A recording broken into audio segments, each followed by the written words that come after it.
और सबसे पहले हम राहुल गांधी जी को दिल से धन्यवाद देते हैं कि पूरे देश में इन्होंने यात्रा किया, चाहे कश्मीर से कन्याकुमारी हो या पश्चिमी राज्यों से लेकर के हमारे नॉर्थ ईस्ट स्टेट से लेकर के हर जगह राहुल जी ने यात्रा की है और एक पैगाम, एक संदेश देने का काम किया है, जो कि आज के दौर में बहुत ही ज़रूरी है, प्रासंगिक है। आज एक तरफ जहां नफरत फैलाया जा रहा है, जहां टकरार की बात की जा रही है, जहां प्रोपेगेंडा किया जा रहा है, जहां देश के संवैधानिक संस्थानों को हाईजैक किया जा रहा है, अस्थाई सरकारों को, चुनी हुई सरकारों को, लोकतंत्र में मतदान जो आप लोगों ने किया वैसी सरकारों को खरीदा जा रहा है, ईडी सीबीआई के जरिए डरा करके तोड़ा जा रहा है, गिराया जा रहा है। जहां सच नहीं केवल झूठ का प्रोपेगेंडा चलाया जा रहा है, संविधान लोकतंत्र पे खतरा है, वहां आदरणीय राहुल गांधी जी ने सभी लोगों को जोड़ने के लिए, देश के लोकतंत्र को बचाने के लिए, देश के संविधान को बचाने के लिए, अमन चैन भाईचारा कायम करने के लिए, नफरत को हराने के लिए इन्होंने जो भारत जोड़ो यात्रा किया है, इसके लिए हम दिल से धन्यवाद इनको देना चाहते हैं, कांग्रेस पार्टी को देना चाहते हैं। और यहां बैठे हुए सभी महागठबंधन और इंडिया अलायंस के जो भी हमारे नेता हैं, उनको भी हम धन्यवाद देते हैं कि इस दौर में जहां पूरी ताकतें लगाई गई हों, डराया जा रहा हो, लोगों को लालच दिया जा रहा हो, लेकिन हम सब लोग मिल करके इस देश के संविधान और लोकतंत्र, भाईचारा और जो इस देश की खूबसूरती, डाइवर्सिटी है, उसको बचाने के लिए एकजुट हुए हैं। कोई मोदी जी को हराने के लिए नहीं, उस सोच को हराने के लिए जो देश को बांटना चाहती है, उसके लिए हम लोग एक हुए हैं। हमारी लड़ाई व्यक्तिगत मोदी जी से, अमित शाह जी से नहीं है। हम लोग तो हमेशा से उन विचारधारा के लोगों से लड़ाई लड़ने का काम किए हैं जिन्होंने हमेशा से, जिनका आजादी में कोई योगदान ना रहा हो, जो तिरंगा ना फहराए हो अपने दफ्तर पे, और आज कहते हैं वो देश के सबसे बड़े देशभक्त हैं। अरे मेरा मानना है कि देश में सबसे बड़ा अगर अपना दुश्मन है तो बेरोजगारी है, महंगाई है, आज गरीबी है, वो सबसे बड़ा दुश्मन है। आज मुद्दे की बात नहीं होती। मोदी जी समुद्र के अंदर चले जाएंगे, कारपेट बिछा करके बैठ जाएंगे, उसकी चर्चा होती है, लेकिन किसान भाइयों का आय दुगुना का वादा किया था। जब हम लोग सवाल पूछते हैं, राहुल जी सवाल पूछते हैं, क्या हुआ 2 करोड़ रोजगार का, क्या हुआ 15-15 लाख का, तब ये गोदी मीडिया और भाजपा के कुछ लोग एनर्जी ड्रिंक पी करके हम लोगों को गाली देने का काम करते हैं।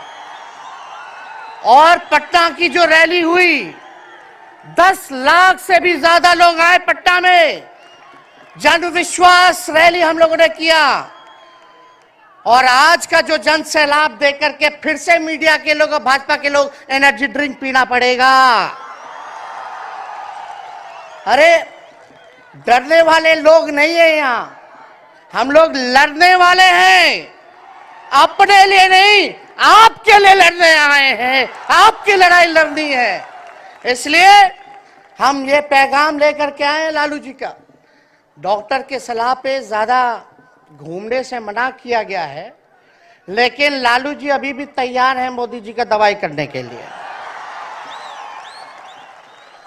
उनको कितना भी सताया जाए, डराया जाए, उनका बाल पक गया इनसे लड़ते लड़ते, लेकिन वो डरे नहीं, झुके नहीं।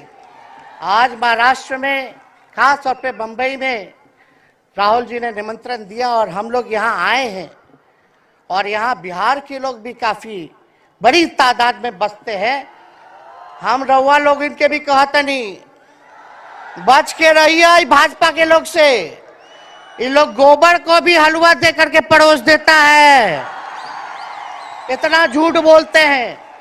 हम तो पहले भी कई बार कहे, मोदी जी प्रधानमंत्री हैं, ठीक है, लेकिन साथ ही साथ वो झूठ बोलने के फैक्ट्री भी है। मोदी जी झूठ बोलने के मैन्युफैक्चरर भी है, होलसेलर भी है और डिस्ट्रीब्यूटर भी है। ये उनका काम है। हम लोग सच्चे लोग हैं और सच्चे लोगों को कितना भी डराओगे, डरते नहीं। सांच को आज क्या, इसलिए हम लोग लड़ेंगे। इनके गीदड़ भपकी से हम लोग डरने वाले हैं। आप बताओ, आप लोग डरोगे? लड़ाई लड़ोगे कि नहीं लड़ोगे? साथ दीजिएगा ना सबका?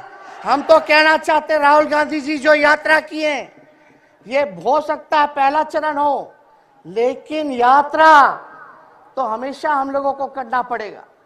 चाहे सत्ता में आए या ना आए, हमको जनता के बीच उनके सुख का दुख दर्द का भागीदार बनना पड़ेगा। हमेशा जनता के बीच रहना होगा, क्योंकि इन लोगों ने इतना नफरत फैलाया, इतना नफरत फैलाया है, आपस में इतना भेदभाव करा दिया है कि आज सोचना पड़ेगा कि इस भेदभाव और नफरत को मिटाने में कितने साल लगेंगे। इसके लिए हमको हमेशा सब लोगों के बीच, जनता के बीच रहना होगा। और जो प्यार का, और जो आप कहते हैं जो दुकान खोला है, मोहब्बत की दुकान, इसको बंद मत कीजिएगा कभी। हमेशा आगे झंडा बुलंद करने का काम कीजिएगा। आज यहाँ शरद पवार जी भी हैं, उद्धव जी भी हैं।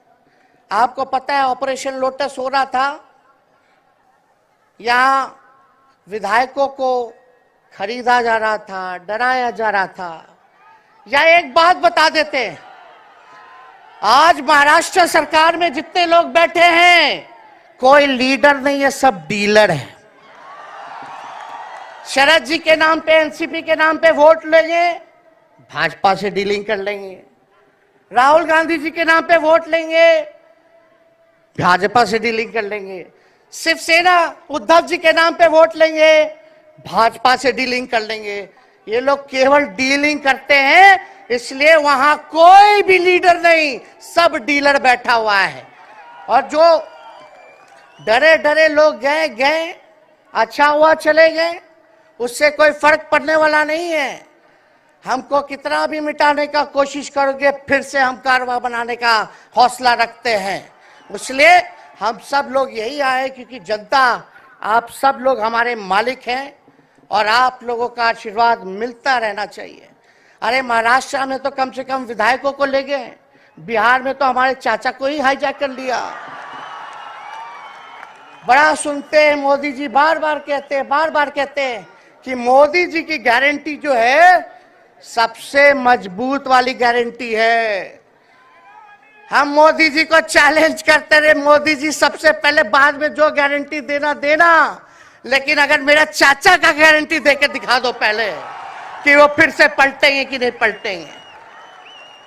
तो हम लोग, चलो बिहार में चाचा जी गए तो गए, हमारी शुभकामनाएं, बड़े हैं, अभिभावक हैं, लेकिन वहां जो आवाम का ताकत मिल रहा है, राहुल जी आए थे, सब लोग आए थे, जो प्यार मिल रहा है, वो हम इतना आप लोगों को कह सकते हैं कि बिहार में भाजपा जो भी सोचती हो, सर्वे वाले कुछ भी दिखाते हो, गोदी मीडिया के लोग, लेकिन बिहार में इस बार चौंकाने वाला रिजल्ट हम ला करके देने का काम करेंगे।